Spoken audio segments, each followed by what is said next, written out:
I'm Sarah Lynch, and you are listening to Your Next Move, Audio Edition, produced by Inc. and Capital One Business. For this season, we gathered a bevy of conversations with entrepreneurs who made last year's Inc. 5000 list. They joined us in our Your Next Move booth at the Inc. 5000 to share lessons learned and anecdotes from building their businesses. In this episode, Inc. Editor-at-Large Christine Lagorio-Chafkin spoke to Kate Fishel. She is the founder of Dallas, Texas-based event design and production company Fauxcades. They were ranked number 2,936 on the 2024 Inc. 5000 list.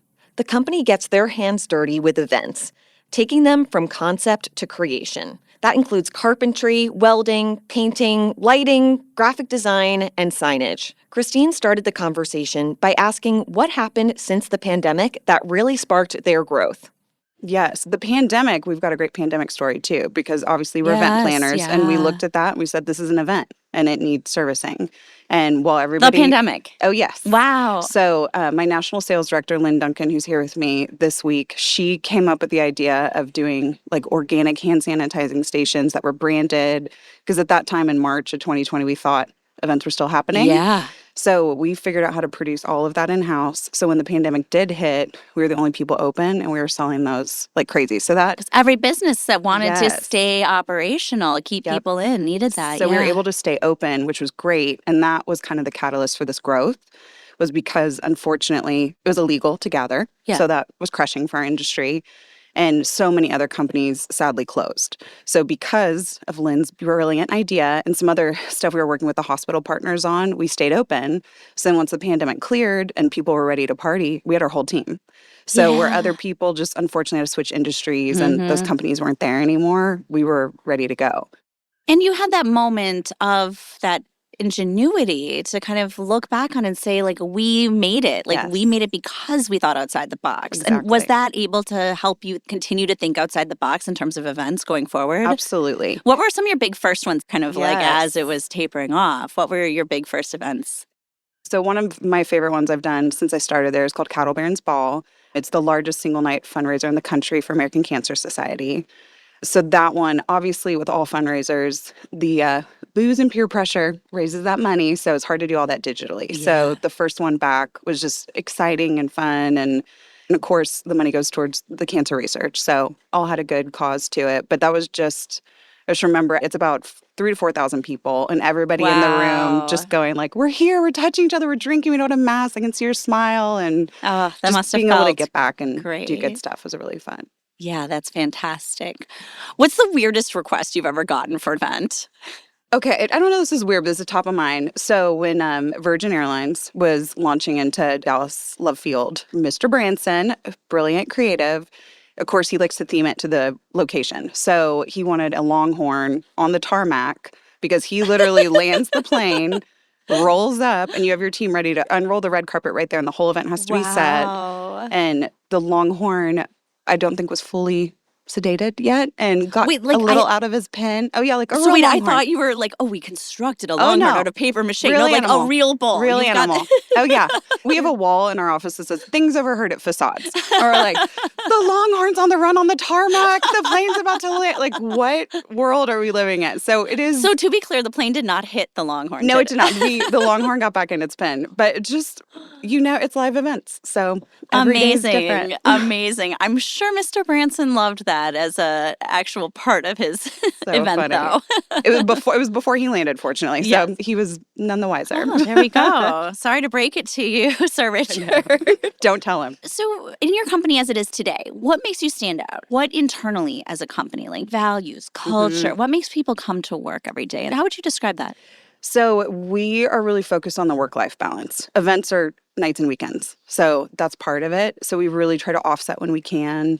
We try to do summer hours. We try to make the office environment just more accommodating. We actually just expanded our offices, and my favorite little piece of our new one is our Zen Den. So really focusing on mental health, and I think that really came up big during the pandemic for everybody, and we just realized like how important that was to integrate that in the workplace. And people really just need a minute to like take a beat, because especially event planning, your job is to constantly analyze what can go wrong, what do we need, what are the needs, and to turn that off is really hard.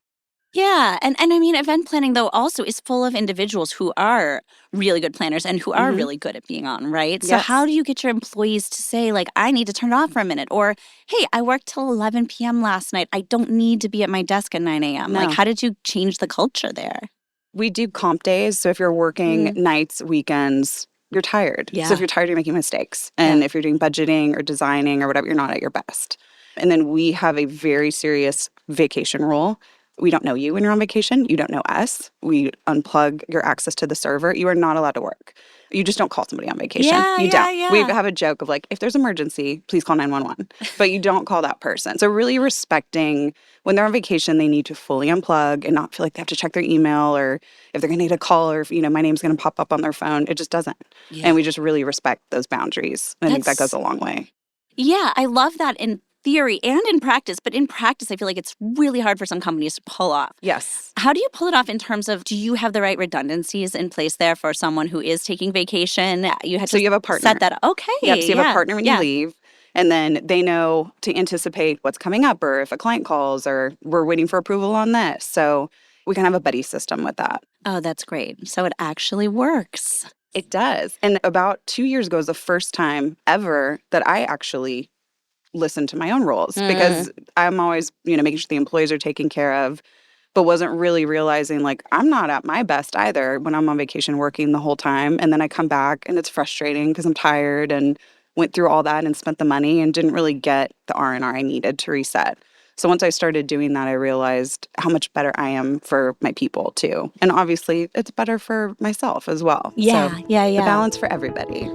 When we come back, Christine asked Kate about tips for business owners trying to find that balance between work and rest. But first, a quick break. What's your tip as a business owner for that finding or trying to find that balance? I mean, even if it's not perfect, like what's the thing that you need that you make sure to make space for?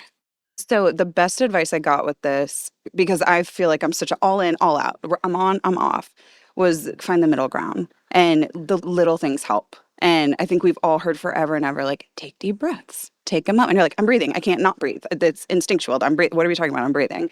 And finally realizing, no, like, really take a minute. We do that in our sales meeting. We teach some breathing techniques. We kind of start it with a breathing technique just for everybody. You're coming in hot. Make sure you're there by 9 a.m. Maybe you're in traffic. Maybe you had a fight that morning with your spot, whatever's going on. But just to like mentally reset. And just finding like those little 10 minutes, 5 minutes, even doing a breathing exercise as we're sitting here talking right now. But that's the only way to do it, because to take today off and go to a spa, that doesn't work all the time. No, even taking 2 hours off or something. No way. Yeah. I mean, it's so tricky. That's great that you've integrated it. So what's in store for the future of your company? What are your plans for the next year or 5 years? Are you going to try to continue the same amount of growth that you've seen? I mean, it's been really fast over the last 3 years. Yes. And I think the silver lining of the pandemic for us was there was so much business, we had to start being selective. We didn't used to have minimums because we didn't want to. We always wanted to take care of everybody. But fortunately and unfortunately, we've grown so much, we can't anymore. And we have to choose, and we have to make sure we're taking care of our loyal clients that come back, which typically are the larger annual events. So with that kind of gave us the in to start almost being more boutique. We want to do fewer events, but just bigger events. And so saying no to some business to sort of unlock the bigger business. And to lean into the big ones. That sometimes we can't accommodate some of their spin-off stuff. We're just doing like their big gala or their big conference, but now we can just be totally comprehensively do everything for them. So it's a nicer relationship too, that we can just be their go-to for everything. That's great. Do you have an exit strategy in mind at all? I don't yet. I was 30 when I took over the company, and I was always so focused on like, what was next? And now that's been 10 years. And I feel like I'm not done. I look at that because I think then I thought maybe 10, 15 years and I'll see where I'm at. But we just keep taking it to the next level and just bringing on incredible talent. Lynn Duncan, who's here with me, Michelle Simpson, who's here with me, are my two directors that are they've just elevated us to a whole new place. So I think we're just all kind of organic, flexible, like seeing where this takes us, because Definitely this year has been a really pivotal year for us. The company, it's the 20th anniversary of the company. Yeah, so that was a big congrats. one. Yeah. So, and then to make the Inc. 5000, we're like, we had a good numbers year. Yes, So yeah. we're very proud of that. So I think this just motivates you to just say, okay, well, what's next? And how can we do more? And just keep enhancing it. So we're fired up right now. Great. Have you ever got any advice that changed how you operate or how you think?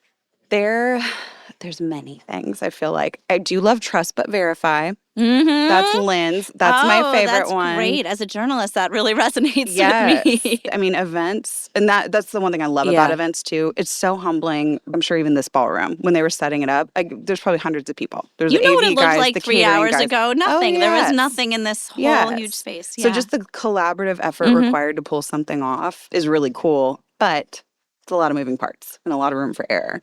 So see it with your own eyes. Trust but verify. Like, I'm confident you can do your job. It's just my job to double check and make sure it's completed. And our number one rule at Fauxcades is don't assume nothing. I'd rather you triple, quadruple, check it 100 times than just assume something.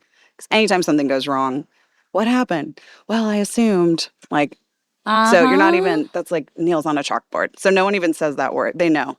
Don't say that word. They're like, it's going to be on your gravestone. Everybody knows. Don't assume. That's great. What is your favorite and least favorite kind of task or thing to do as a founder? What's the favorite thing you've kept on your plate, and what's the least thing that you're like, I need to get this off now? Like, this is time. So favorite's definitely designing. I love designing everything. I don't know that it's the least favorite. I think just being more realistic with my bandwidth and like what I can handle and not taking on so many accounts myself. And again, now I've got the team that I trust and they can handle it and they've got amazing ideas and I don't get stuck in all the meetings and the stuff. I can just kind of focus on the high level work that I do like doing and help everybody with the design elements in their events. If a young founder came to you, and maybe you do mentoring, I don't know, do you mentor any young founders at all?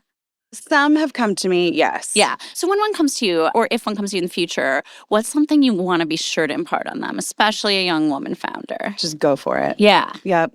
I think that's the biggest thing is No just fear. No, Just go for it. Like step and it'll appear. And if it doesn't, that's fine. Like just keep rolling with it. When I was graduating from college, I was trying to decide if I was going to do teaching or if I was going to move to another city and try to jump into event planning that I had no contacts, no education in, and just blindly go into something. And I remember my mom was like, just choose one.